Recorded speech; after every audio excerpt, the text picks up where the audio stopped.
It is Friday, October 5th, 2018. It is 8 p.m. Pacific Standard Time, and so you know what time it is. It's time for a little bit of coin metal. And it was very fun, get your ass kicked at Jiu-Jitsu Friday. Although I can't recall right off the bat exactly the things that we were doing. Oh yeah, triangles. We were doing triangles. And I had a lot of fun. It really started in the warm-up section. You know, during warm-ups, Coach had asked us to do a little bit of a flow roll. You know, just a nice little 5-minute low-pressure flow roll. You know, just to do it. And so the gentleman that I partnered off with, I think I'd seen him in class once or twice before. I can't remember his name. Anyway, he was a little bit thinner and wirier than me. He was also a bit younger and about probably, I'd say 30, maybe 40 pounds lighter than me, maybe a little bit more. Either way, so we were going to flow roll, and Coach really took the time to point out, hey, you know, this isn't for submissions or anything like that. Just take it easy and just go through the motions and feel out the positions that you can be in and all that. And this guy just went for it, you know. And I mean, he was trying to impose his will from like Jump Street, and it's like, oh, okay, this is gonna be fun. And so I tried to keep in myself as far as like my motion and the amount of pressure that I was applying. I was trying to keep it toned back a little bit, but just the same, I swept him like 3 times, and I armbarred. Oh, no, I didn't armbar him. I Americana'd him, even though we weren't going for submissions. But I mean, it's like, dude, this guy was like really going for it, and I'm like, all right, fine. You want to play hard? I'll play hard. And so, as luck would have it, during the last 5-minute section, I had him again as my partner, and that was fine. I enjoyed it. But we had authorization to go for submissions now, and so I tried not to be like too big a jerk about it. But again, he was. It's one of those things where, you know, if you're new, you're really pushing the issue, and that's fine. You know, I mean, I know I was at least as bad, if not way worse, when I first started. So, you know, I can't hold it against him, really. And so, during the roll session today, I think I Americana'd him 3 times or twice. I Kimura'd him twice. I was going to Americana him once, and while I was setting him up for the Americana, I had him in full guard, and my arm up over his shoulder, and I had him tucked down so I could, you know, isolate his arm. And he ended up tapping because I had him jammed down so hard between, you know, my legs wrapped around his waist and my arm over his shoulder. You know, just the amount of pressure I was putting on his torso was just enough to make him tap. And like I said, I wasn't trying for that, but, you know, I'll take it. But anyway, yeah, like I said, I felt a little bad about it, and I feel bad every time I'm that dominant with anybody, because I'm not really trying to be. You know, as a matter of fact, at one point, I even managed to disengage from him, which is actually part of my goal. You know, I mean, at this point, I've been trying to get to a point to where I can reset the match by standing back up again. And so, like I said, I was able to disengage once from him, but I tied him up again really, really, really quickly. And it was funny because I was probably the smoothest and most methodical about assuming a mount on him as I've ever been with anybody. And I think I could have pushed it a little bit further. That was another one I got him in. I got him in a really, really, really, really harsh arm triangle. And I knew I had submitted him like 4 or 5 times, but I didn't remember what the other submission was. But yeah, I got him in a mean arm triangle while I was still in mount too, which is especially heinous, I must say. Usually I like to get an arm triangle finished off when I'm fully in side control, but yeah, I didn't even bother. I stayed on top of him while I did it. But in any case, I certainly felt more confident today, and of course that is always a goal, is to extend your confidence with your position in your jiu-jitsu. And so like I said, I felt a little bit more confident out on the mat today, and certainly more in command. Instead of really gripping for useless grips and stuff like that, I was more engaged in disengaging his hands from positions, or neutralizing a choke or something like that, because he kept going for chokes. And it was funny because he didn't have a gi top on. And coach had even told him, don't go for stuff that includes the gi. You don't have a gi for him to grab. And but the gi is there, and so the tendency is to grab on it. I didn't care either way. It's like, yeah, sure, go right ahead, grab my collars. I'm just going to squeeze you really, really tight to me, and then you can't choke me. Or I'm going to put one hand in between your hands, and then you can't choke me. Or, I'm going to put a hand under your arm, and then you can't choke me. And, so I kept doing those basic little things that, it's like you do that one thing, and if you can hold that while you've got the other arm free, or you've got your legs free, or something like that, it's like, yeah, go ahead, busy yourself on trying to finish off that choke, even with my arm in between. I'm going to reposition my body and sweep you on your ass, And that's pretty much what happened during the supposed flow rules that we were doing. Is he kept pushing for that choke, man. It's like, okay, I put my hands across I put my left hand across his forearms at his elbows, and then I grab him on his shoulder, the other hand, put my foot on the inside of his foot, spread it out, and just sweep him to that side. And it's like, you're not watching what you're doing, dude. Not paying attention. I was really hoping that I was going to be able to get him up on his side enough to take him to an arm bar, but that I was never able to close that. I almost got my leg up over his head, but not quite good enough to close it out. Maybe next time. In any case, let's go ahead and throw down into some music, as we have not done that yet. And as far as what we're going to go into today, I'm not entirely certain. I'm sure we'll figure something out, but I hadn't had anything like specific in mind, So, like I said, we'll figure it out. And as far as our first dance, let's go for it. Testament, practice what you preach, here on Coin Metal.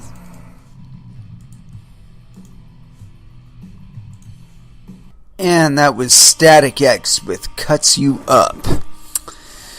Yeah, sorry about the length on that there music break, but I just had to get a shower and wash some of the funk off. Yeah, I've been doing pretty well as far as my weight goes. I cut down quite a bit on my caffeine consumption and sugar consumption.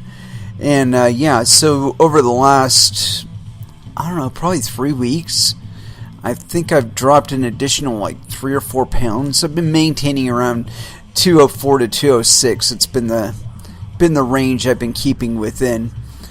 Fucking idiot. Sorry. There's a logging road right out in back of my house here, and it's got 2 gates, one on either end.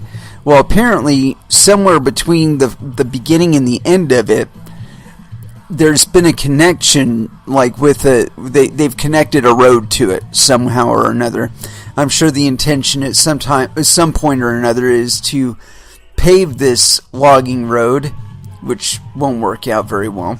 It wasn't built very well to begin with, and in the 30 years that I've been walking it, or 40 years rather, I haven't been walking it for 40 years, but at least 30 years.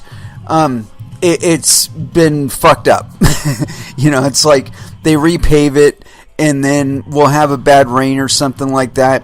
Half the hill will wash out. They go back out there, and it's got big ass cracks and fissures and shit in it. And then they fill it. They repave that section. And another couple years, something else like that happens. Got a big ass fissure. It's sliding off the side of the hill. It's just not worth it. It wasn't properly designed to begin with. The foundation for it probably really sucks because it was put in by a logging company just intent on clearing the hill. And so yeah, this fucking logging run. And every once in a while, they connected it down further towards the town or something like that. They connected it with like some rural roads or something like that. And so every once in a while, you get some monkey fucker on this road. There's no outlets anywhere. It's a logging road. You know, it was meant to get logs from the hill down to town. And these morons keep ending up on it. They drive all the way up to the yellow gate and figure out they have to turn around. Now, mind you, it's a logging road. It was meant for one, possibly two logging trucks to be on it at any one time. So, like shoulders, there's no shoulder. There's no shoulder at all. It's like one and a half logging trucks width. And so trying to turn around is an 8,000 point turn either way you go. And so yeah, this guy just drove all the way down the gate, had to do the 8,000 point turn, and now has driven away. Sorry about that. Anywho, oh wait, yeah, there we go.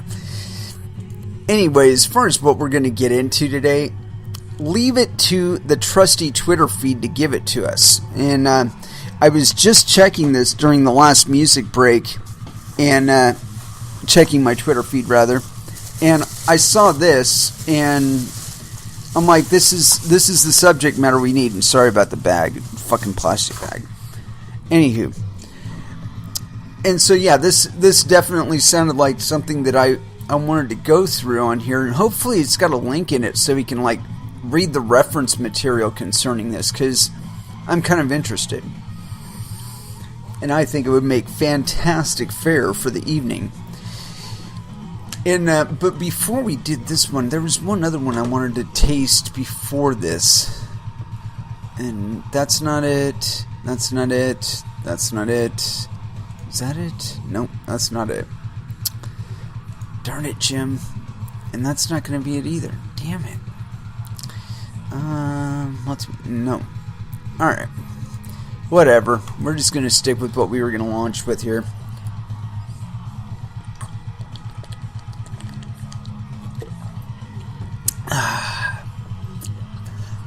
So our first article is on Coindesk.com. Bitcoin breakthrough claims block size increase possible without hard fork.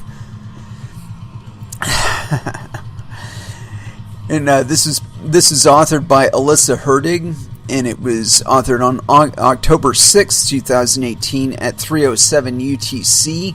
So apparently she is from the future, but no penis. Some dub it a breakthrough. Others call it a network attack. Those were the prevailing opinions leading up to Mark Friedenbach's much-anticipated talk at Scaling Bitcoin Friday, where the Blockstream co-founder presented for the first time, quote, forward blocks, a proposal that claims to make future contentious changes to Bitcoin, such as block size increases or proof-of-work change, easier to do. It's a big announcement, one that was shrouded in secrecy in the weeks leading up to the event, as it challenges core perceptions that are widely held within Bitcoin's community.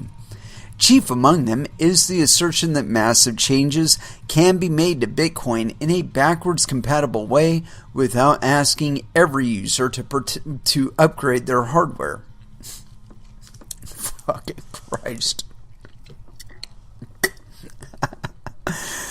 One issue that many Bitcoin users use the protocol to achieve a kind of sovereignty over their money, and the mandatory software changes essentially undermine that control. has long loomed over protocol changes, surfacing as a major point of contention that ultimately led to the network's infamous Bitcoin Cash fork. In this way, Friedenbach's research addresses an issue cryptocurrency developers have been grappling with for ages now. Exactly, should bigger changes be made to a massive distributed systems? Oh, how exactly? Should bigger changes... They shouldn't, you fuck! That's why. Fucking asshole. Many would argue that more drastic Bitcoin changes are and should be difficult, contending that as Bitcoin is decentralized and has no, quote, king, users should be able to choose to adopt or reject changes. Further, it was thought that some of the biggest changes to Bitcoin could only be made with a, quote, hard fork, a change that isn't backwards compatible, requiring all of the cryptocurrency's users to upgrade to keep up with the change, or as Friedenbach argues, such was the case before, quote, forward blocks. Quote, most of the scaling debate is wrapped up in the issue of how to do a hard fork safely and when, if ever, we should do a hard fork for scaling purposes. Dude, they're gonna fucking scale right out from under you. They're gonna fork right out from under you. Because you don't have any fucking claim to Bitcoin. I don't give a fuck what you think. Friedenbach told CoinDesk, however, with his new work, he's arguing this isn't a problem anymore. He said, quote, forward blocks makes that whole argument pointless. We don't need a hard fork to scale Bitcoin if and when we decide to do so. It can be accomplished as a soft fork like SegWit was. Here, Friedenbach is arguing that opt-in changes to the Bitcoin network, such as the one used in Bitcoin's... SegWit wasn't an upgrade. It was somebody's agenda.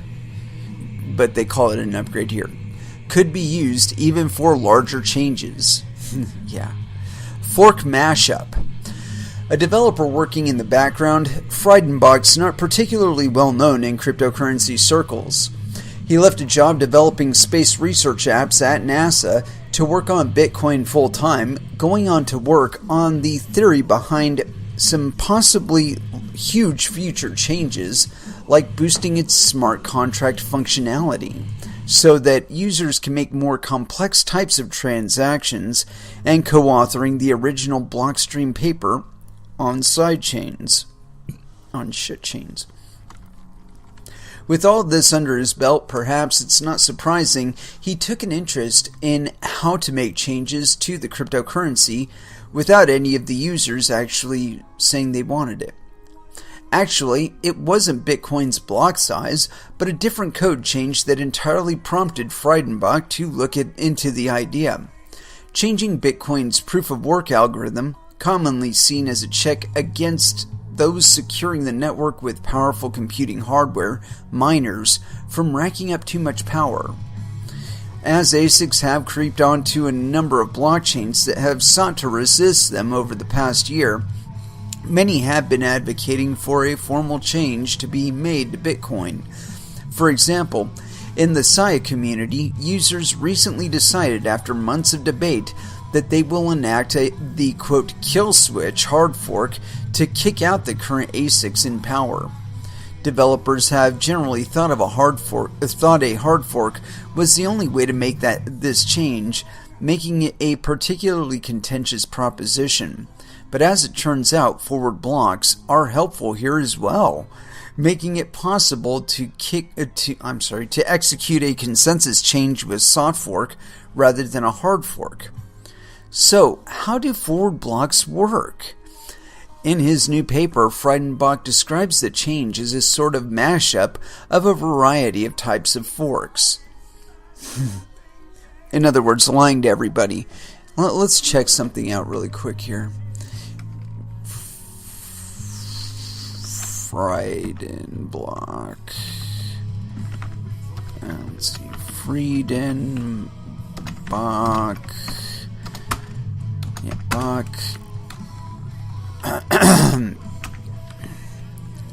Forward blocks.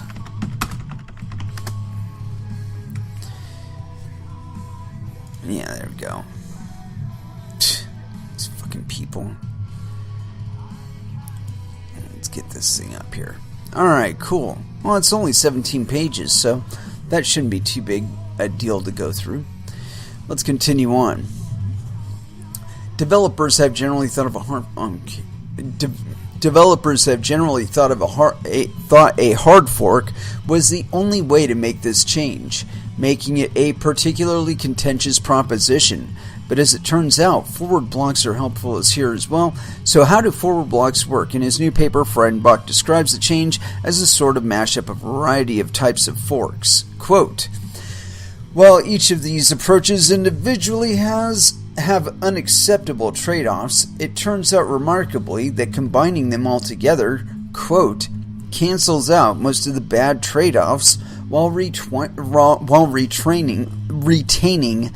the combined benefits, the paper explains. Quote, the resulting scheme held together by a novel new mechanism we call forward blocks is actually less complicated than one might think of a, quote, everything and the kitchen sink proposal, the paper goes on. Since it's such a general upgrade, a way to make changes, it's worth noting the two upgrades Friedenbach emphasizes, block sizes and proof of work, aren't the only possible applications. Friedenbach even argues the method of change could be used for, quote, sharding Bitcoin to scale the protocol further, a term that evokes a technique being pursued on Ethereum. The paper describes all of these ideas as well as how forward blocks are accomplished in greater detail. Just another tool? Still, while the paper wasn't presented in full until today, there's been some chatter on social media ahead of the talk. Some Bitcoin developers are much less excited by the idea. Quote, it's a network attack being called an upgrade, longtime pseudonymous Bitcoin developer Shinobi Monkey told CoinDesk. In fact, he has harsh words for the Scaling Bitcoin conference where the paper was proposed in general. Quote, this event needs to be eviscerated, ridiculed, and drowned in the bathtub, he tweeted. Blockstream CEO Adam Back similarly painted it as an interesting upgrade, but maybe not such a big deal. Quote, I think it's okay. Discovering mechanisms can be useful and separate from whether it would be practical technically, and in terms of user consensus. It's just another tool to know about, he told CoinDesk. But the proposal also has attracted eager supporters. Bitcoin Core contributor Carl Johan Elm went as far as to call it a, quote, breakthrough, while still arguing it's unclear whether it will be used in practice just yet.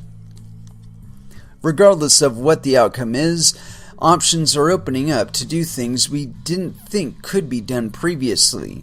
Whether we do them is a completely separate story. Alm continued. Friedenbach isn't necessarily advocating for it to be used on Bitcoin either. Rather, he's just trying to point out that the option exists, opening a wider discussion. Tools aren't moral objects. They don't have a good or bad moral weight. They just are. How do you use a tool is the question.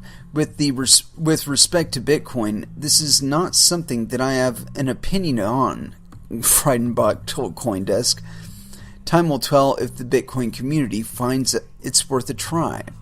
In the meantime, Friedenbach is planning to test the change on Freecoin, a cryptocurrency project he co-launched years ago with a slightly different economic model than Bitcoin. And if the small community Freecoin decides to adopt it, the method of upgrading will be tested in the wild for the first time there. Yeah, I predict it will not work on the Bitcoin network. See, my impression of this is that this is basically a counter to all of the network participants that have simply refused to do the upgrades that Blockstream has put out there. Bitcoin Core 0.16.0 and also now 0.17.0. A lot of the miners and nodes out there are simply just not upgrading to it. And there's been this impression that, they're just not upgrading. You know what? They're not under any obligation to adopt any code that they do not want to. And see, as far as I can tell, this is Blockstream attempting to develop means for circumventing the will of the miners. The miners run the network. The miners are the network. You do not get to use their fucking resources for your own purposes without paying for it. And I know that's such a bitch for a lot of you people out there that hate miners or have been taught to hate miners, which is fucking ludicrous in itself. You should be a miner. You should want to be a miner. These same people talk about the integrity of the network and so on and so on. Dude, decentralization? You want to decentralize something? Be a fucking miner. There, now it's that much more decentralized. If you're not already a miner and you become a miner, you've further decentralized the network by supporting it, by becoming part of it. And I mean, really, if you did that, if it was your your hardware and your bandwidth and your electricity, would you continue mining Bitcoin if you knew that Bitcoin Core could just float some fucking code in and change the code set to where, oh no, we're not running SHA-256 anymore, we're doing SHA-1, and all the ASICs machines are going to get kicked off the network? Dude, are we really talking about the integrity and the safety of the network now that, we're just going to allow for code changes to be enacted to Bitcoin without the consensus of the network? I don't understand the thinking here. And this bullshit about it being a tool. You know what, Mr. Friedenbach? You got to think about it this way. If you develop a tool, you have to think somebody may use it. Whether it's you or whether it's somebody else is another story.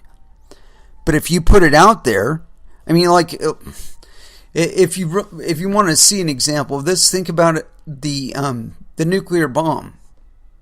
If you were the person that was developing the theories that were making the atom bomb possible, would you actually have developed it if you knew that it was going to be applied to be the atom bomb? I mean, there is a moral component there. It's like this. If you got a 3-year-old in a room, are you going to leave a loaded pistol in that room in plain view of the 3-year-old? No, you're not.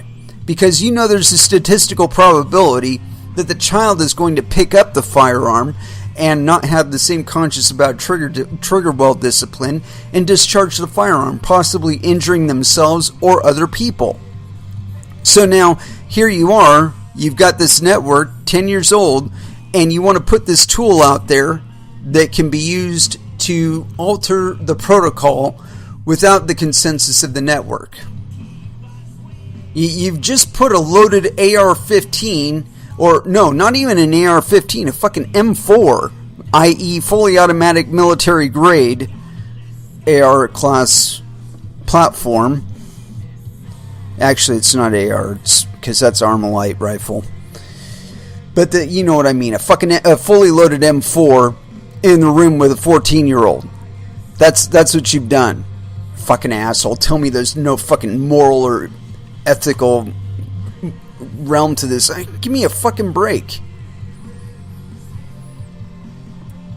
I mean, it's the same argument with regard to backdoors to encryption. Oh, it's just a tool. It's a tool that, if there's some need to, hack into somebody's phone and so we can tell where they're going to do their terrorist attack, that we can do that.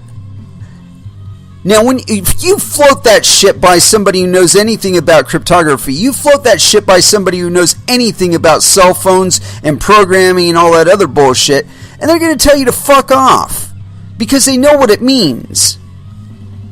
The existence of the backdoor itself is a danger because you can't guarantee that some regulated or some government entity is going to be the only entity using it. More than that, you cannot determine the reasons why they would be using it. That is why you do not write the fucking code that makes it possible. I mean, we're finding all this fucking shit in our cell phones and stuff that's not supposed to be there. Fucking malware and whatnot. To be mining Monero and no.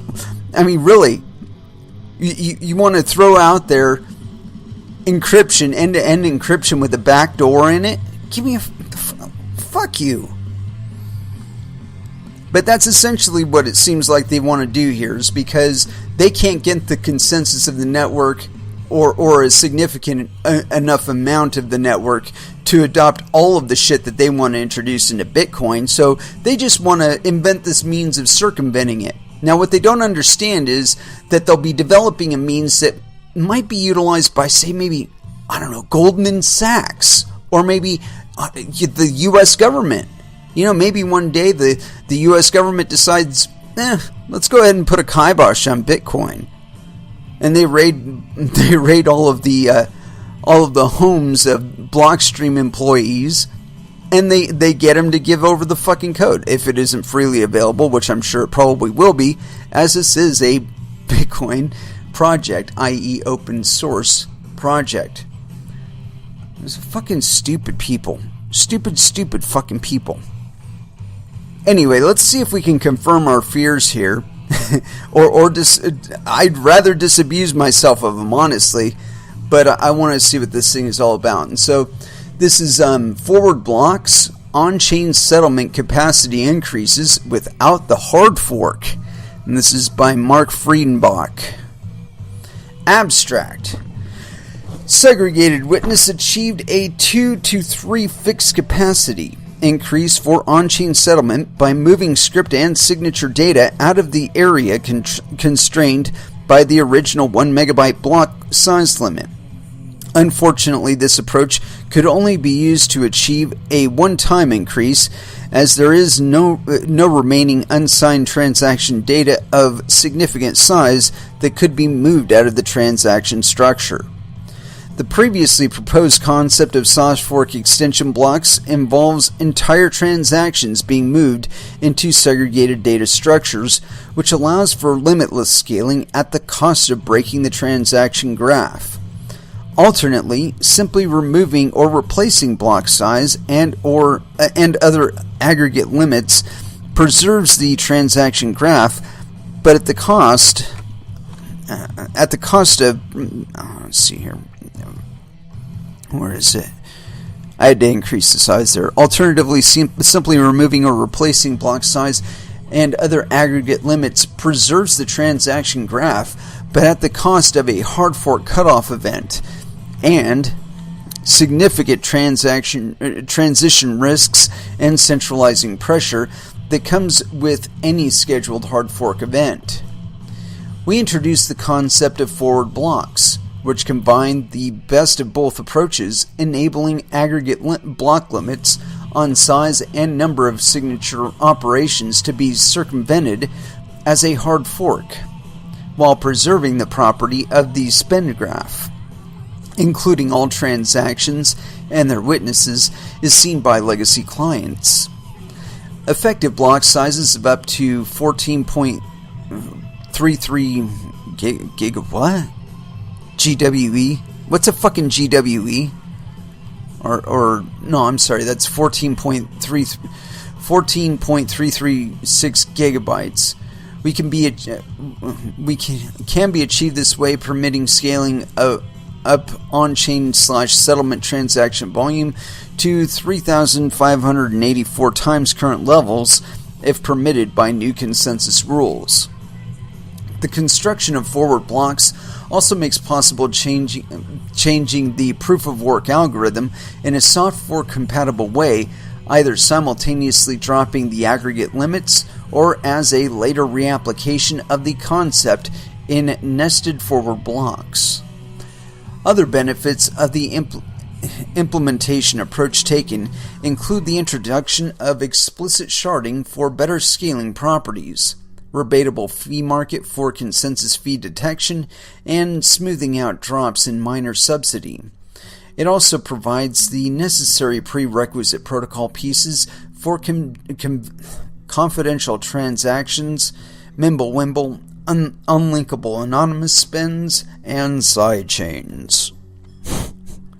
Yeah, we get to the meat of it there at the last end. Introduction.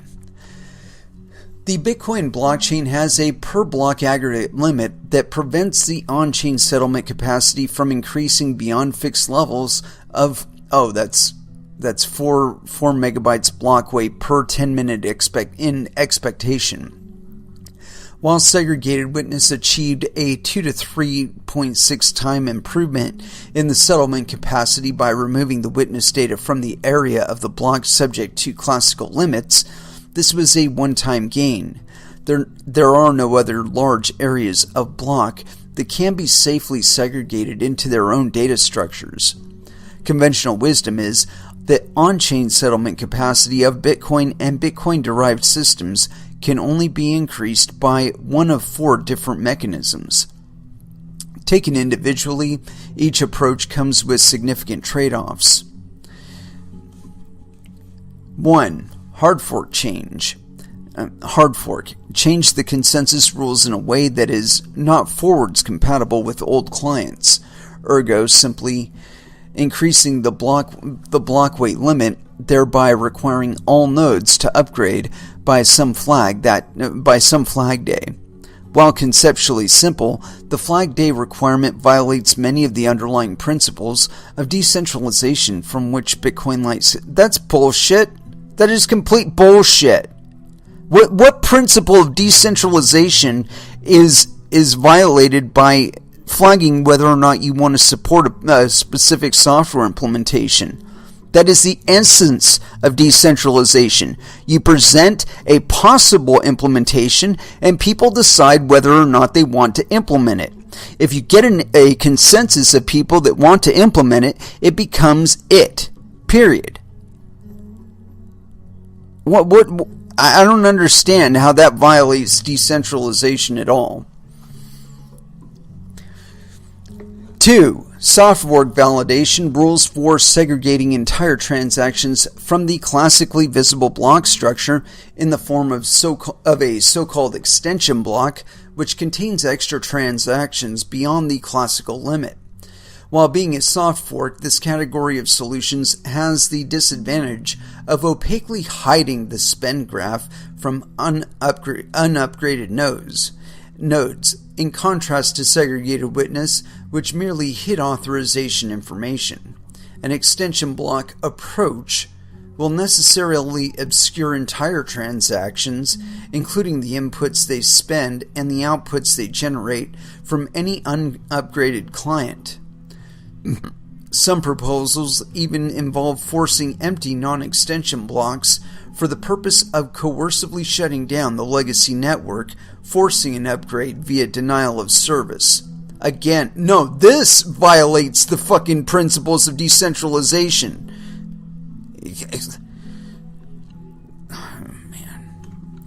Number 3, soft fork validation rules for transferring value between sidechains enables scaling to happen on a separate network using tokens ultimately backed by the original currency from the source chain, ergo Bitcoin. While sidechains are interesting as a way of locking value for use in a new and novel off-chain ledgers, providing features which are either immature or will never make it to the main chain as a mechanism for scaling it, doesn't compare well. That's bullshit. If you wanted to do some shit like this, then sidechains are perfectly doable on your end. This is one of those things that pisses me off about these devs. Okay, you're trying to make decisions for people that only certain numbers of people need to be making for themselves. You give people the option. If they want to do the sidechain thing, and you've already provided an app for it, wonderful. They do the sidechain thing with their transaction. As long as you're providing us with enough block space to be able to do our own shit on it, who really gives a fuck, right? But no, you want to force it to where everybody has to do that shit. And that's where I want to tell you to fuck yourself, because that's exactly the way that you lose people participating in the network. Because you're invariably going to change the rules in such a way that is going to alienate a significant percentage of the community. I mean, you're talking about wanting to make fucking changes to the protocol without the consensus of the network. What do you think's going to happen? You know, this idea of blocking off people via denial of service attacks, they're going to just fucking denial of service you. Continuing on. Let's see here. Software validations are go. While sidechains are an interesting way of locking value for use in off-chain ledgers, blah, blah, blah, providing features immature, never make it to the main chain as a mechanism for scaling it, doesn't compare well. Either SPV trust assumptions are required for the value transfer authorization, or full validation of the other block is required, and the sidechain mechanism becomes an essentially overly complemented implementation of extension blocks without the empty block coercion, and inherits all of the same negative trade-offs regarding ledger capacity to unupgraded nodes. No, dude, it just means that you are the only person that's doing it. So you can't blame the fucking network if you fuck up and lose people's money. You are the arbiter of value. Once you deviate from the blockchain, you are the arbiter of value. You are accountable for the status of the funds that you are managing. That doesn't change, and I don't give a fuck how you do the code. That isn't going to change. Continuing on. Number 4. Manipulation of timestamps affecting the difficulty adjustment algorithm to make blocks more frequent and thereby indirectly achieve similar results to a block size increase. Known as the time warp attack, this exploit has been used to pay out subsidy in various altcoins going back as far as 2011. It has been noticed by various people that coordinating an exploitation of this flaw to lower inter-block intervals would effectively achieve similar results as a block size increase in terms of on-chain settlement throughput. Yeah, you know what I can kind of see going on right here with number 4 as a possibility with this stupid option is we just experienced the introduction of a bug that would allow miners to inflate the number of Bitcoin.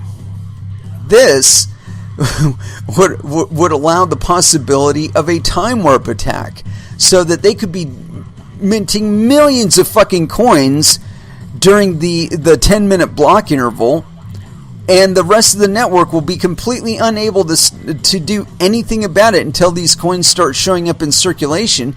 And then, even then, it would take a volume of those coins to come into circulation for them to be able to notice the difference, and then we'd probably have to roll back the entire chain. Yeah, that's not a really fucking smart idea, dude. However, due to fundamental limitations in latency-induced message propagation times and the resulting consequences for centralization risk, comparatively little gain can be had from using a time warp exploit before the risks become unacceptable. Yeah, whatever, you just have to do it for 10 minutes. And if you're operating fast enough, you could probably multiply the number of Bitcoin several times within that 10-minute period. Continuing on. While each of these approaches individually have unacceptable trade-offs, it turns out remarkably that combining all of them together cancels out most of the bad trade-offs while maintaining the combined benefits. The resulting scheme, held together by a novel new mechanism called forward blocks, is actually less complicated than one might think of quote, everything and the kitchen sink proposal. Additionally, it was previously considered that upgrading the proof-of-work function was not possible in an incentive-compatible way, and therefore necessarily a hard fork alteration of the consensus rules. However, implementation of forward blocks enables and in fact requires a soft fork of proof-of-work change as a natural consequence of its construction. In fact, this insight into accomplishing soft fork upgrades of the proof-of-work function is the driving idea behind the forward block's construction, and where we begin the exposition in Section 3 after a brief discussion of centralization risks in Section 2. Taking the concept of a soft fork proof-of-work change to its logical conclusion, we develop in Sections 4 and 5 and 6 a two-chain structure where the formal blockchain establishes a consistent transaction ordering reflected in the compatibility blockchain after a loosely coupled process of state synchronization. To actually increase on-chain settlement throughput, Section 7 describes the approach of directly increasing aggregate limits used on the forward blockchain, synchronized with time warps to lower the interblock interval on the compatibility chain, all constrained by a demand-responsive and growth-constrained flexible weight cap. To safely reach scaling limits, Section 9 describes how elements of the sidechain value peg mechanism are used to enable sharding across multiple forward blockchains. Once fully utilized, an approximate 30-time reduction in latency-introduced centralization risk can be achieved. We then present and justify the set of initial parameters and long-term growth constraints in Section 10. Finally, it turns out the mechanism developed for transferring value between shards is generally applicable as a mechanism for handling Coinbase maturation requirements and transferring value between segregated ledgers. We briefly examine in Section 11 how it can be used to provide a rebatable fee market for consensus fee detection, as well as handle the transfer of explicit value between confidential transactions, Mimblewimble, unlinking anonymous spends, and sidechain ledgers. Now let's see here.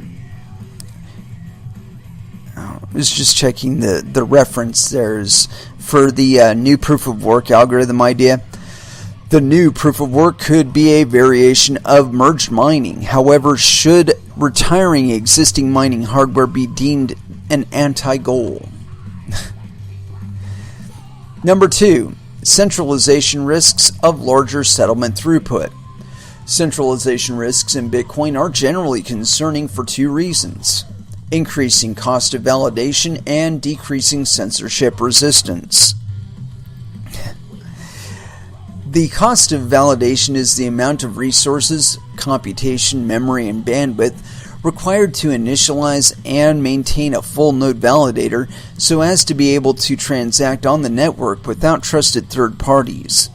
An increase of the on-chain settlement throughput necessarily incurs an increase in the cost of validation that is at least linear.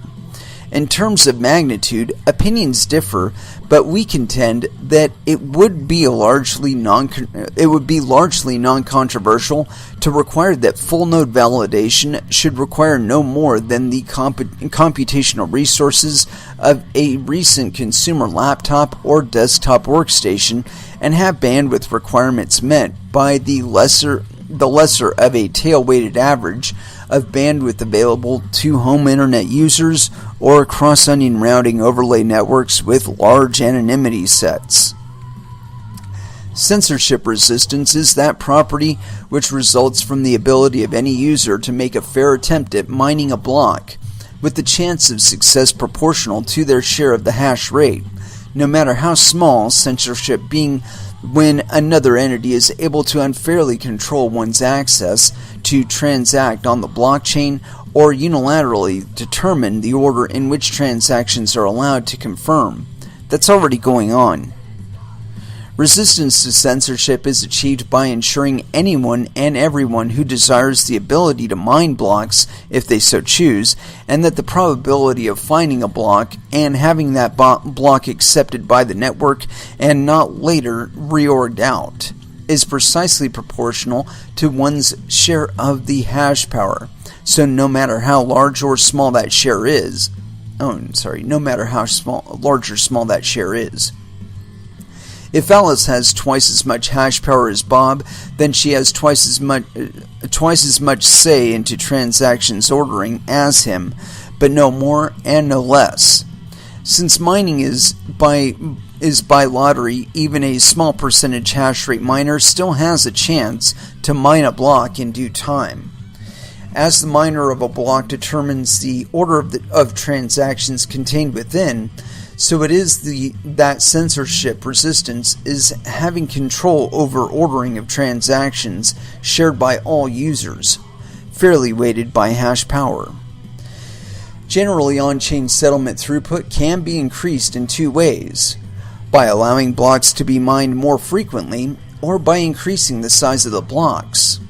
Both would adversely affect censorship resistance by increasing the proportion of time it takes to validate and propagate a block relative to the time it takes to find it, as during propagation and validation, other miners must either generate stale work while they wait for validation to complete, or open themselves to the risk of mining on top of an invalid block. Miners don't have to make this trade-off when building on their own blocks, as they know them to be valid already, which provides an advantage to larger hash rate miners who would find themselves in that lucky circumstance more often than a less powerful miner would. Whereas the cost of validation in linear with on-chain settlement throughput, the relationship of throughput with censorship resistance is nonlinear and dependent on many factors. There is a natural floor to block propagation times due to the fundamental speed of light-induced message latency, which limits the effectiveness of lowering the interblock interval compared with directly raising weight limits. Therefore, lowering the interblock interval is not an effective mechanism for achieving higher on-chain settlement capacity, as the costs grow rather quickly and in excess of the benefits received. We will explore, however, in section 4 through section 7 a mechanism by which the benefits of increasing the per block weight limit directly can be achieved, while also lowering the interblock interval from the perspective of an unupgraded node without the superlinear effect on centralization risk. You know what? I just want to point out, all centralization risks are bullshit concerns. And I'll tell you why. You know, with regard to Bitcoin mining, because the centralization risks that they're talking about with regard to the size of the blocks is the ability of miners in certain areas and nodes in certain areas to receive and transmit their blocks and keep up with the rest of the network. Whereas they're talking about bandwidth speeds, right? And also infrastructure capabilities local to the miners. And with regard to that, it's a bullshit concern. And as a matter of fact, if they would entirely disregard it, what would end up happening is that miners would be thus incentivized to be looking for areas that they could cheaply build a mining facility if they make concessions with the locals to upgrade the electricity and internet capacity of their local grid. And I think that, again, that's one of those concerns to be kind of let go of. If we got up to 32 megabyte blocks on the Bitcoin network, sure, there'd be a few nodes and a few miners in like Myanmar and maybe Indonesia and maybe even a few here in rural parts of the United States that would no longer be able to participate. But if participation meant so much to them in the beginning, it would be worth it to them to invest in the local infrastructure in order to facilitate their being able to mine competitively again in that area. Continuing on. Changing proof of work as a soft fork via dual POW difficulty transition. Changing the proof of work of an existing chain is normally thought of as something that can only be accomplished by means of a hard fork. However, it turns out it is possible to soft fork a proof of work change while still delivering valid blocks to unupgraded clients. The essential observation is that it is a soft fork amendment to of the consensus rules to make a block subject to 2 proof of work checks, and while transitioning difficulty from one to the other is naturally accomplished by a sliding allocation of block reward. At the beginning of the transition period, the hash rate would remain as before, as nearly all of the block reward is allocated to the original proof of work miners, but would slowly decrease as dropping rewards drive miners to wind down operations when profitability limits are crossed. Simultaneously, miners of the new proof-of-work algorithm would deploy new mining hardware to capture the increasing amount of block reward available to them. At the end of the transition, the block is still subject to 2 proof-of-work requirements, but the original proof-of-work is at minimum difficulty. During this transition, unupgraded clients will continue to see blocks produced with ever smaller difficulty until the difficulty reaches its minimum value. In this scenario, total work security would be progressively reduced for old clients who would only see and validate the original proof-of-work algorithm. But this degradation of security will occur over a period of years, be visible in reduction of hash rate, and full security could be restored for any node at any time by upgrading at their convenience. It's not their convenience. You're putting a fucking gun to their head. Fuck you. Centralized mining incentives would emerge rather rapidly as the reward is reduced for the set of old proof-of-work miners. But we will show that this has no adverse effects on censorship resistance in our scheme. For the new proof-of-work mining network, a decentralization-inducing growth of subsidy provides some measure of protection for the duration of the transition period. Yeah, you're assuming right there that value remains the same. I can assure you that while this bullshit is going on that you're doing behind in the background, there's going to be a precipitous decline in the value of the coin that we're talking about. Because you are basically disregarding the consensus of the network and just making fucking changes that you want. And you're just like, oh well, fuck the network. I don't like those old ASIC miners. I want to kick those guys off the network. What the fuck do you think that's going to do to the security and the viability of the network? Fuck you. Fucking stupid fucking people. Stupid people.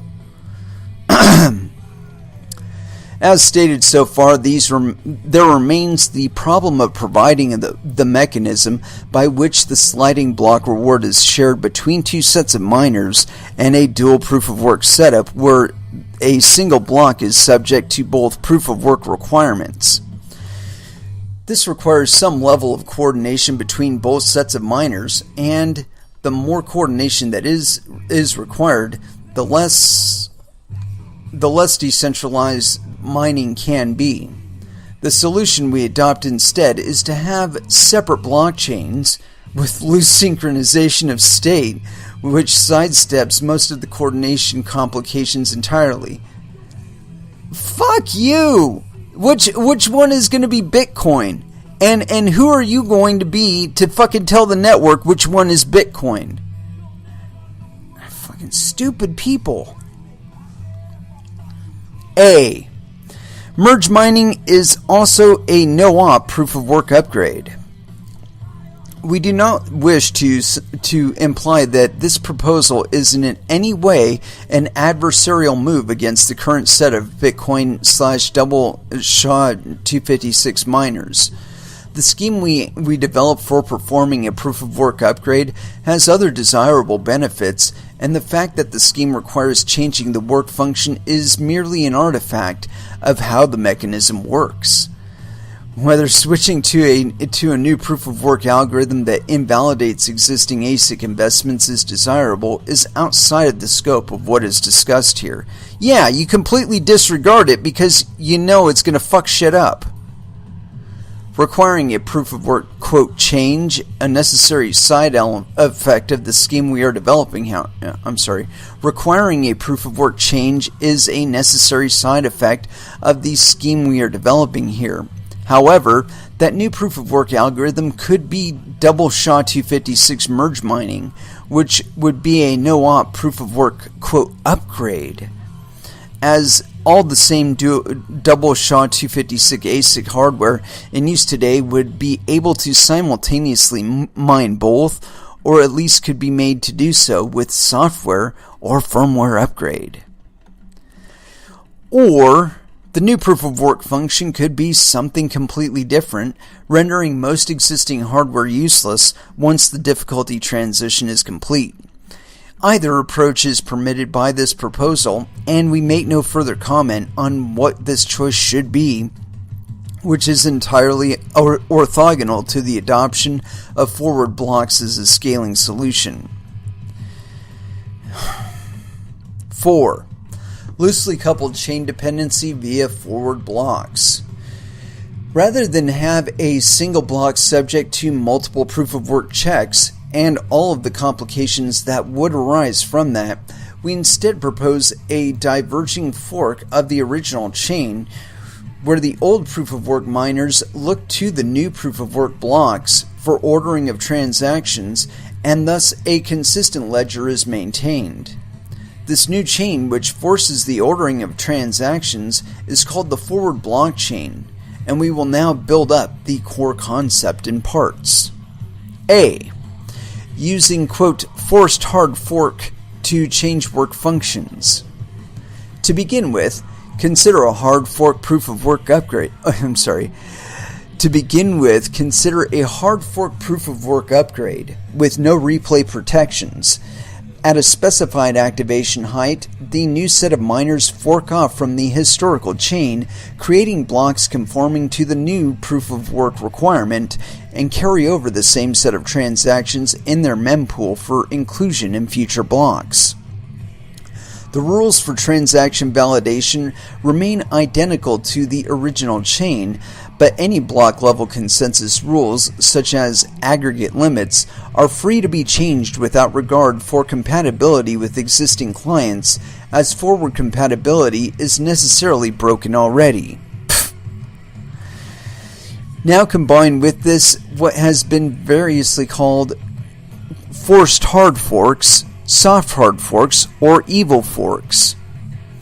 A majority of miners on the original chain at the time of the split refuse to build upon any transaction including blocks. This is how the transition begins. A hard fork chain that is continuing to mine compatible transactions but using a new proof-of-work function, and the original chain mining empty blocks with valid old proof-of-work headers but devoid of any user transactions. To make sure that blocks continue to be mined on both chains, the block reward must be made to slowly transition from the chain continuing the old proof of work to the new at a rate not much greater than normal variance in mining income. Old proof of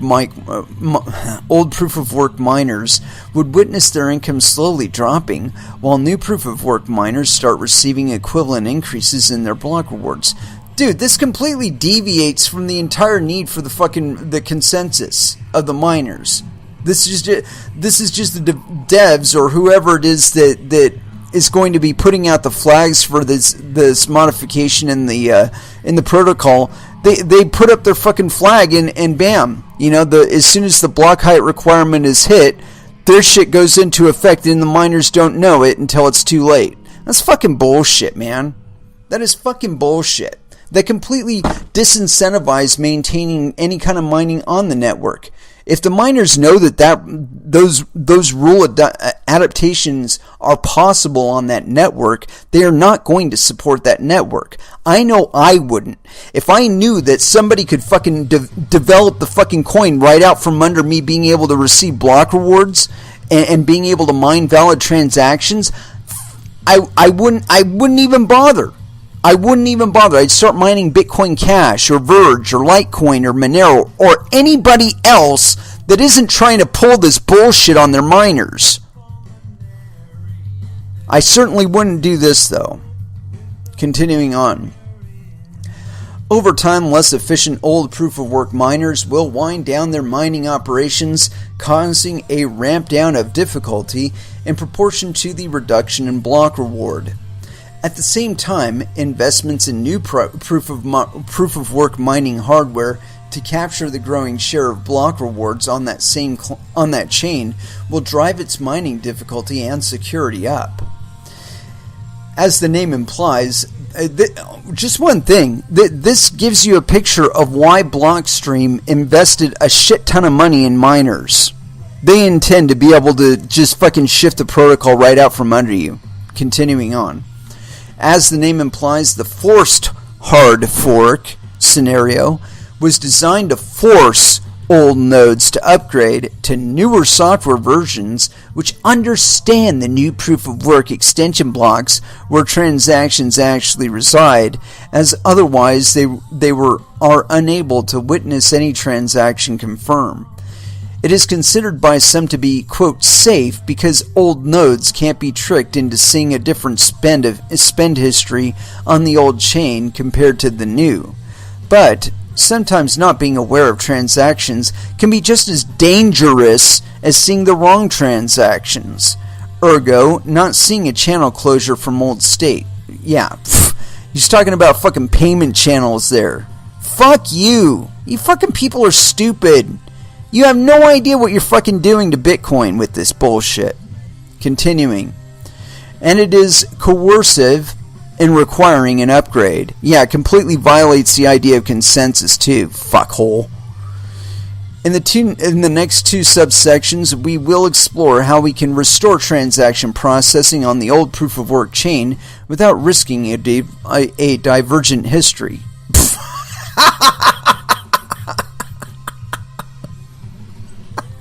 Oh God. Continuing on. B. Preventing double spends with a transaction queue. To restore transaction processing for unupgraded clients, we alter this, quote, forced hard fork setup in the following ways. Number one, the Coinbase outputs of the new proof-of-work chain are not entered into the UTXO set. They serve a purpose that is explained in Section 5, but are not themselves spendable in either chain. 2. The Coinbase outputs of the old proof-of-work chain enter the UTX set of both chains after a maturation process explained in Section 4C. To be clear, this means a post-fork Coinbase output of the old proof-of-work chain will also be spendable on the new proof-of-work chain after the maturation process following synchronization of state between them. Okay. With these changes, a transaction valid on one chain is also valid on the other, and this remains true indefinitely into the future as long as a consistent ordering of transactions is used in both chains. At this point in the explanation of a double spend is trivially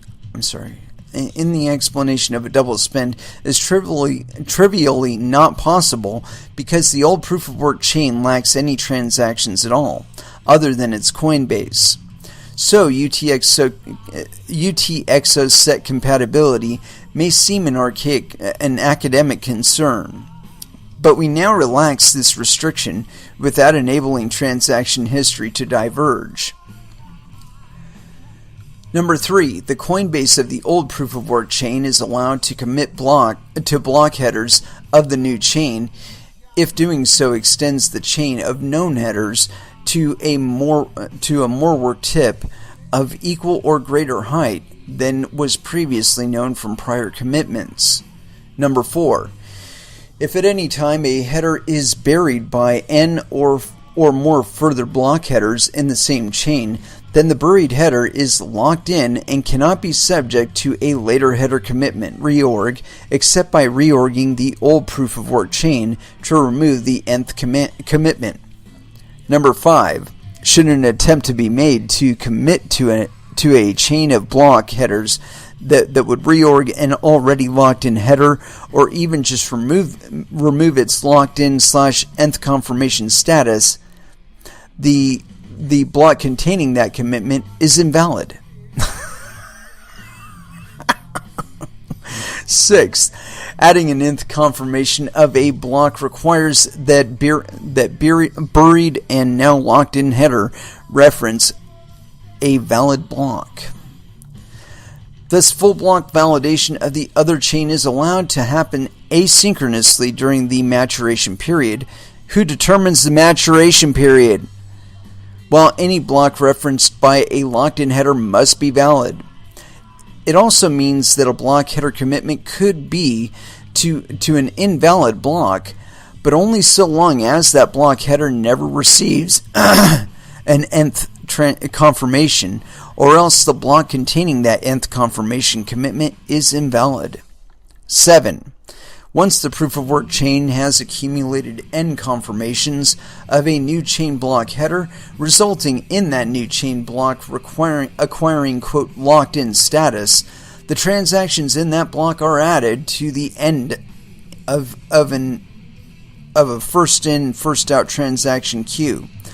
This queue is initially empty at the point of activation of the fork, and transactions are added to the queue after creation/validation of the block containing the nth confirmation commitment. So the earliest a transaction can appear is in the following block. When the transaction queue is non-empty, and so long as the queue remains not empty, new blocks in the original chain are required to include transactions from that queue.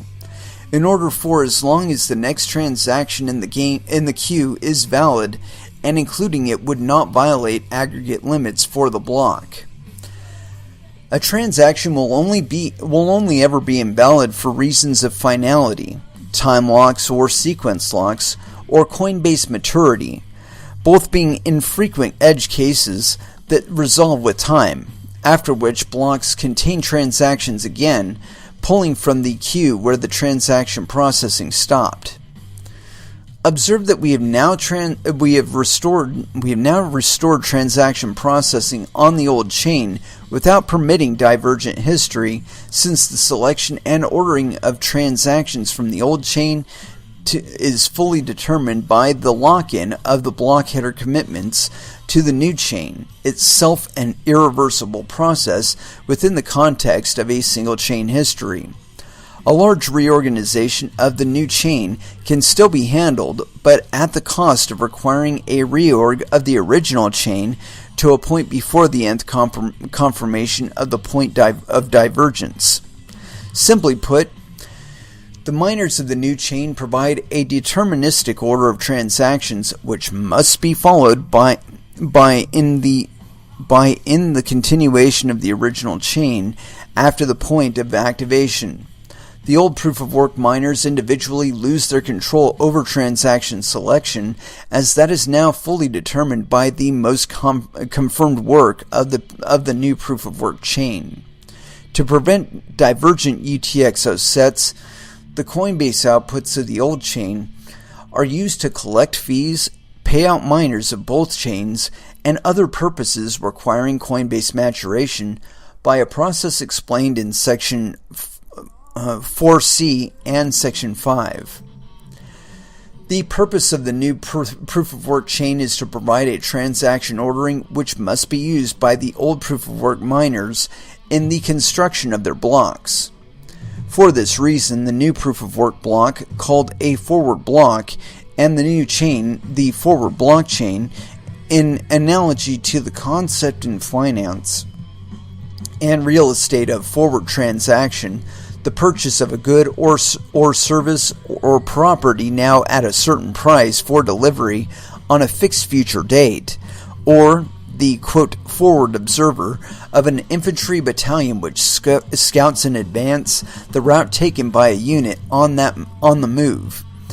The miners of the new chain are choosing which transactions and in what order the old proof of work miners are required to include in their chain after end confirmations of the block headers has been achieved in the block header commitments. The old proof of work block is called a compatibility block, and the original chain the compatibility chain, because it relays after some delay transactions in the already agreed upon order to non-upgraded clients, and processes Coinbase payouts in a way that would be seen in and identically processed by old and new clients alike. C. Coinbase confirmation on the forward blockchain. We are now ready to explain how compatibility chain Coinbases enter the UTXO set of the forward blockchain, without which there would be no way for miners of either chain or recipients of Coinbase payouts in general to collect their due. The mechanism for making Coinbases spendable is a similar set of block header commitments and maturity rules as was used in Section 4B to construct the transaction queue on the compatibility chain, this time on the forward blockchain and with regard to Coinbase payouts. Oh, great. So you're just going to be able to snatch coins right out from under you too. Number 1. The Coinbase of forward blocks are allowed to commit to block headers of the compatibility chain, if doing so extends the chain of known headers to a more work tip than was previously known from prior commitments. A reorg of no more than n block headers is allowed in the process. Only block headers are validated until the nth confirmation, at which point block validity is also required. Number 2, on the forward blockchain, once the forward blockchain has accumulated end confirmations of a compatibility block header, that block's Coinbase outputs are entered into the UTXO set with an M block maturity, allowing them to be spent in M additional blocks after the inclusion of the nth block header commitment. N is a free protocol choice known as the forward block settlement period, and M is the Coinbase maturity period, both of which combine to define the total length of time it takes for a Coinbase payout to mature. We use N to the N equals 96 and M equals 100 in our implementation. Having M greater than N doesn't provide any higher level of security, but has the advantage of not requiring alteration of any existing 100-block Coinbase maturity handling code at the cost of waiting only an extra 4 blocks. So it's an additional 40 minutes. We can now construct a complete timeline for what happens when the new rules are activated. Number 1. At the time of activation of the fork, the forward blockchain splits from the compatibility chain, and the forward block miners begin minting blocks using the new proof of work, and transactions are selected from their mempools using possibly different aggregate limits and other block level consensus rule changes. The Coinbase transactions included in the forward blockchain would be valid on the original chain in the counterfactual scenario that the new rules had not activated. Assuming the equivalent block height and block time for time locks, the equivalent ordering and separation for sequence locks, etc.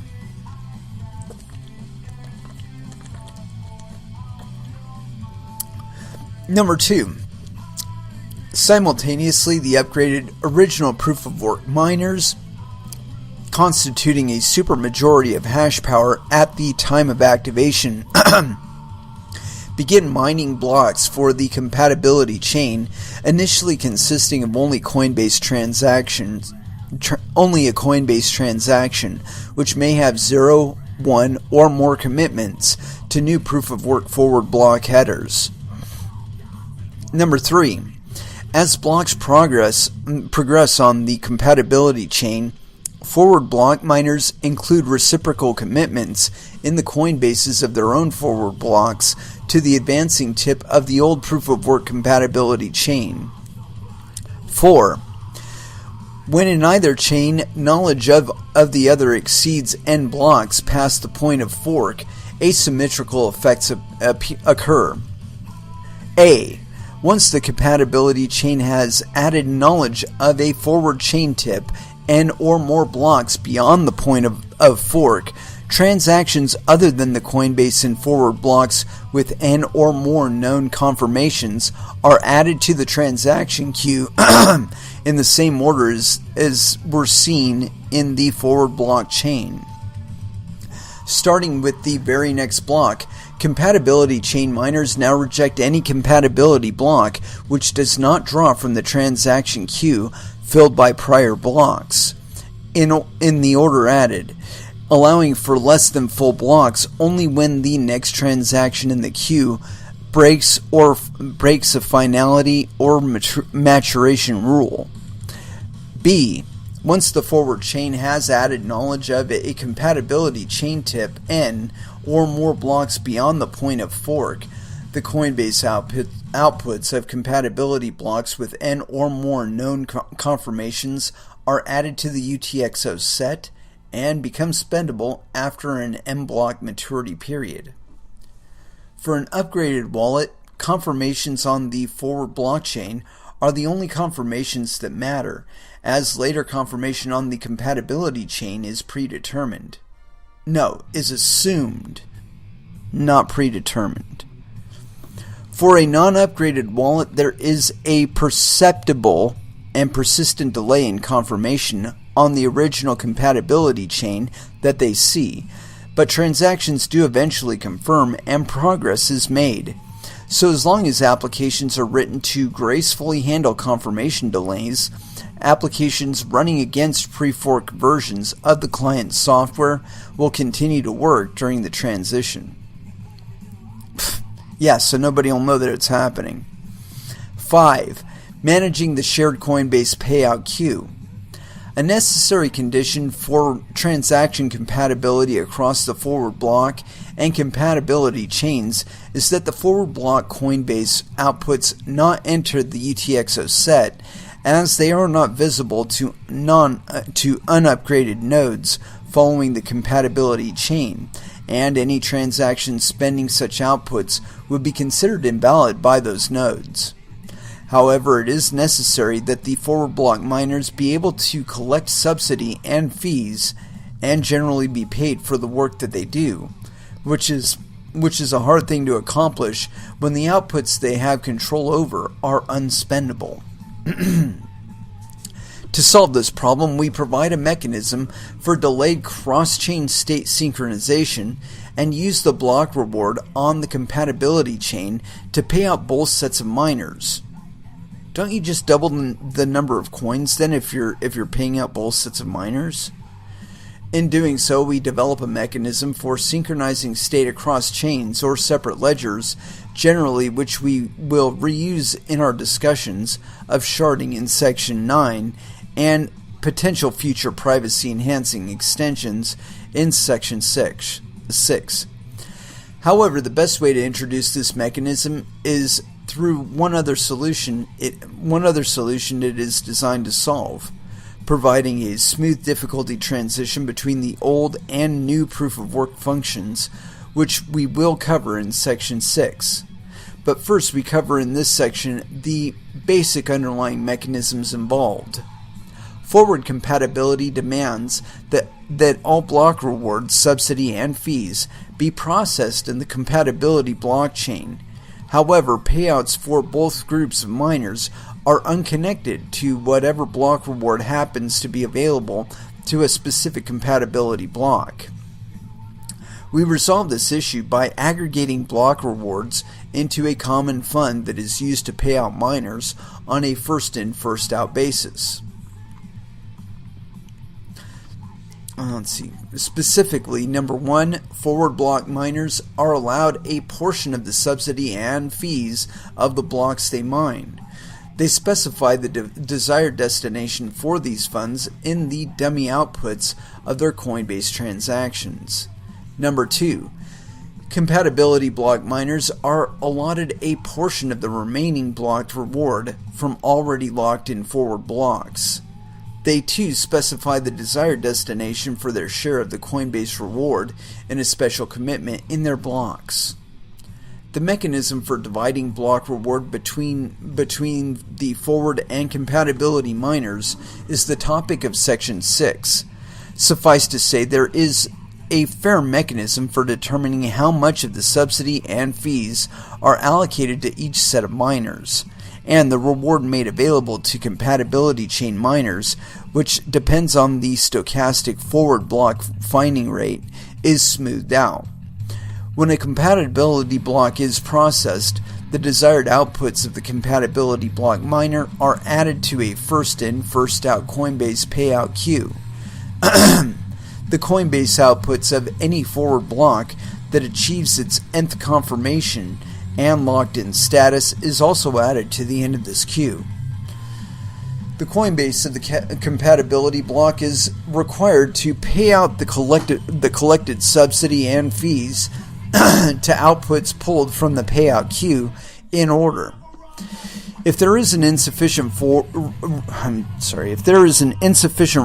remaining to process the next Coinbase payout, or if the payout queue is empty, the remaining block reward is carried forward to cover future payouts. Number 3 rather. The compatibility block miner commits to their own outputs of sum total equal to or less than the output of the compatibility block reward function R, specified in Section 6. The commitment outputs are added to a payout queue maintained by each validator before processing any other miner commitments. Number 4. The compatibility block miner also commits to a possibly zero-length chain of headers extending the known tip of the forward blockchain. When a forward block receives its nth confirmation reported to the compatibility chain, the forward block's Coinbase outputs are also added to the same payout queue. Number 5. The normal block reward that would have been available for the old proof-of-work miners, if counterfactually, the new rules hadn't activated, plus any carryover from the prior block is used to fund outputs from the queue in the order added.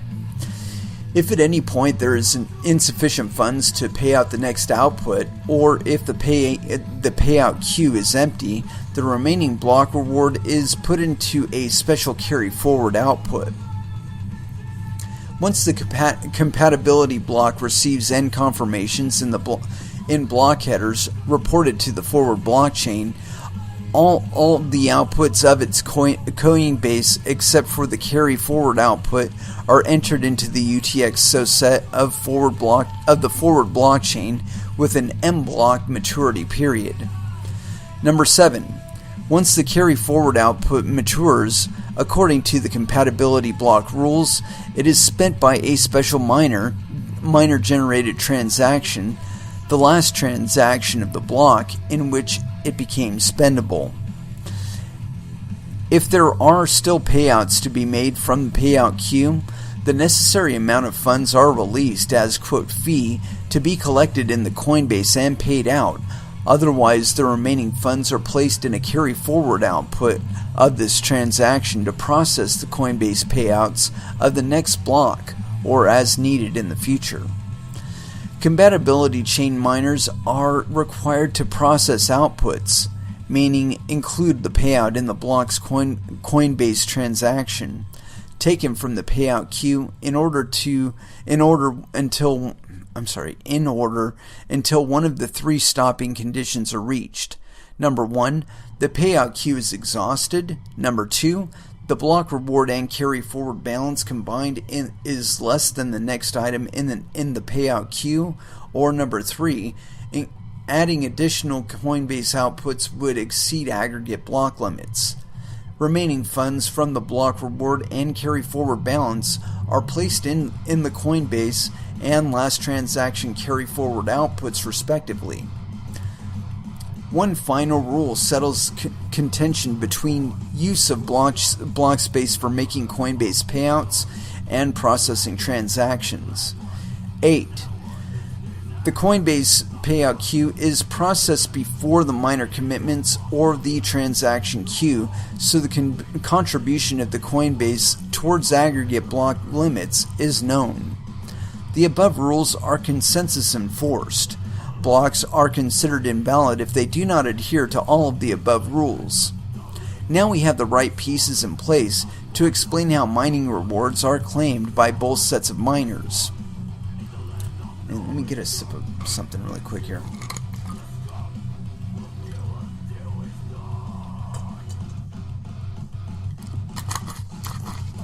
Oh, geez. And you know what? We're about halfway through this bad boy. Let's see if there's any images here. Well, there's a couple little... Get it. Let's see here. Yeah, I don't know if we're actually going to finish this thing tonight. We got about a half an hour to... Because we got music still. So, anyway. Yeah, this is all really neat sounding. But I think it kind of... It alters a lot of what we know about how the network is supposed to operate with regard to making significant changes to the protocol or, again, the any of the consensus rules. And honestly, I have to wonder, what about the miners? What if the miners are looking at the proposed change coming down the pike and say that they don't want to implement it? I mean, are you just going to be referring back to the quote-unquote compatibility chain and just doing your own shit on the other chain? I don't see this as a positive change. And in the meantime, I think if they do apply this on quote free coin or Frey coin or whatever the fuck, whatever coin that is, I think we'll probably see it there where this is not really a smart choice. And yeah. Anyway, let's go ahead and throw back down into some music because it has been a little while. And as far as what to put in, though, I'm sorry about just dogging out on that. I'm going to probably get back to another article concerning this or something to that effect. I don't know. Anyway, let's go ahead and find some music that we want to listen to. And let's see here. This is the danger with just throwing back down into some music. Let's go with some prong here. Remove Separate Self off Ruining Lives here on Coin Metal.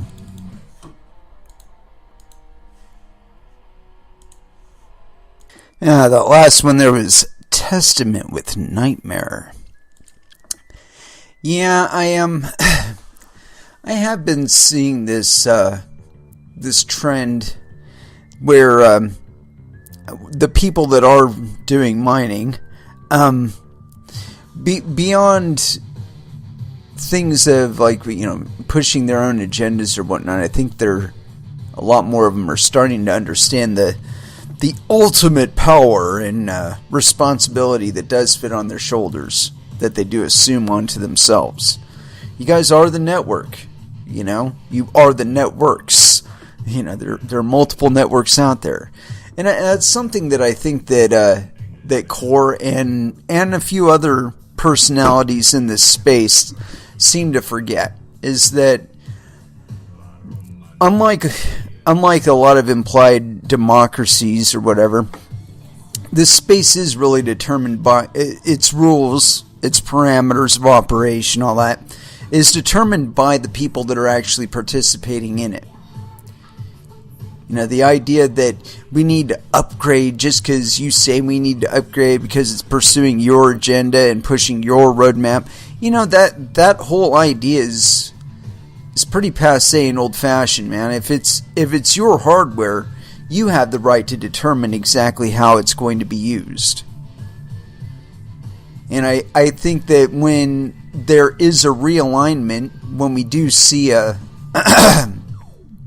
one of the constituencies pushing their agenda a little bit further or past what the devs had in mind, I think that's really when we're going to see the kind of response that these people deserve.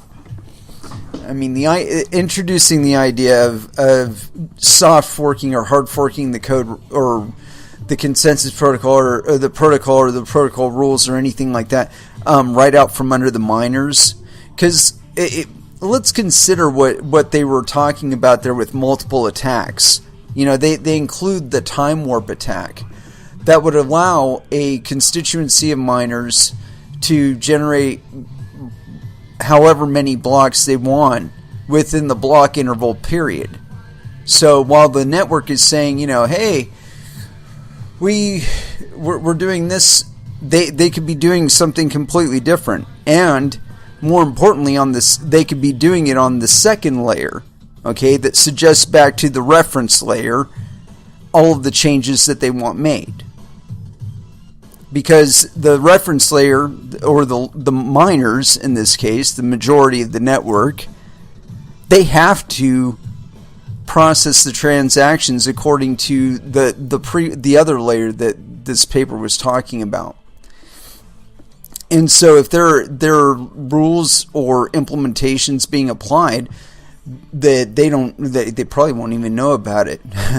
They'll probably just see the block header or some shit like that and not really be aware of the protocol changes that are being made until, of course, their miners stop working. This is all of this shit was talked about like 3 years ago, where they're just like, oh, you know what? You don't want to do what we want you to do? Okay, we're going to start working on a way to stop you from being able to tell us what you want to do and just make it to where what we want to happen happens on your hardware, on the network that you are supporting, that you are a part of. Stuff that you may not agree with, stuff that you might actually object to. Now, I know that some people would look at the current dominance of mining and they would say that there is an untenable situation being created by the existence of ASICs. And I would say that they are fools. The existence of ASICs is not a problem. The concentration of ASICs is a problem, and only for a limited number of reasons. When it becomes a problem is when the network or certain segments of the network have dominance and are utilizing that against the rest of the network. It's bad enough when we're talking about miners doing something like that. Now we're talking about devs doing something like that to the rest of the network. And again, where does this take the confidence in Bitcoin? When I cannot rely on the fact that the network is going to operate relatively similar, and whatever changes are suggested that are actually implemented, that I'll have a significant amount of lead time to adapt to it.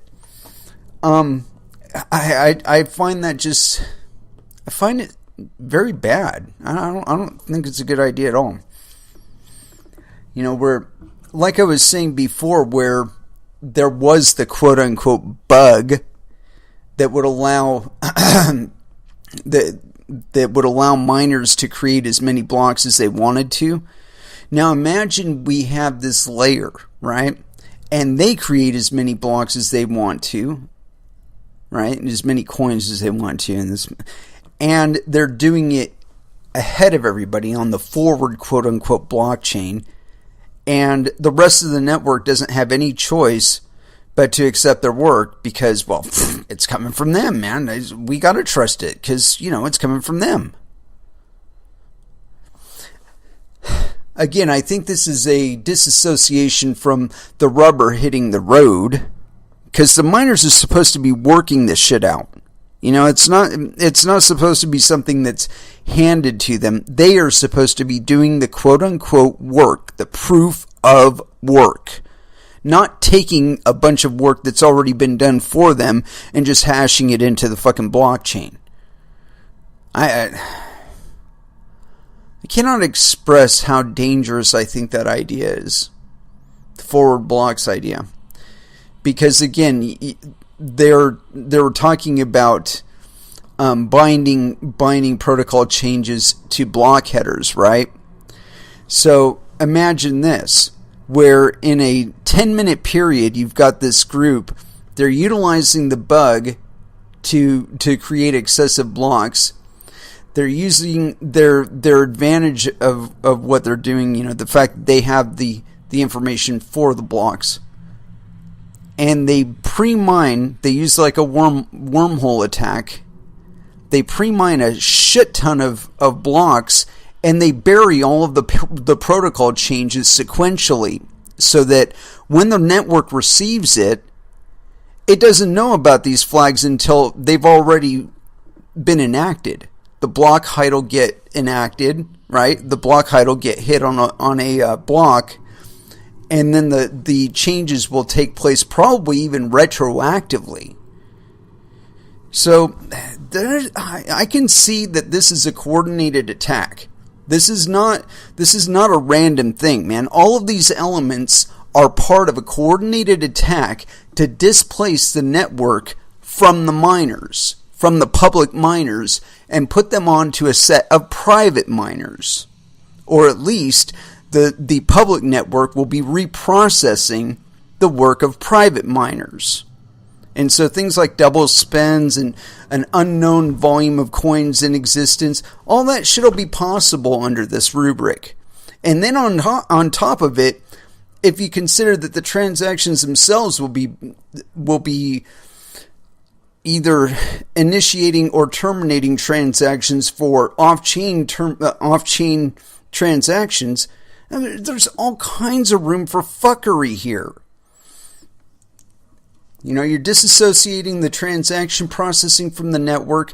You're disassociating the consensus rules and the protocol rules from the choice of the miners.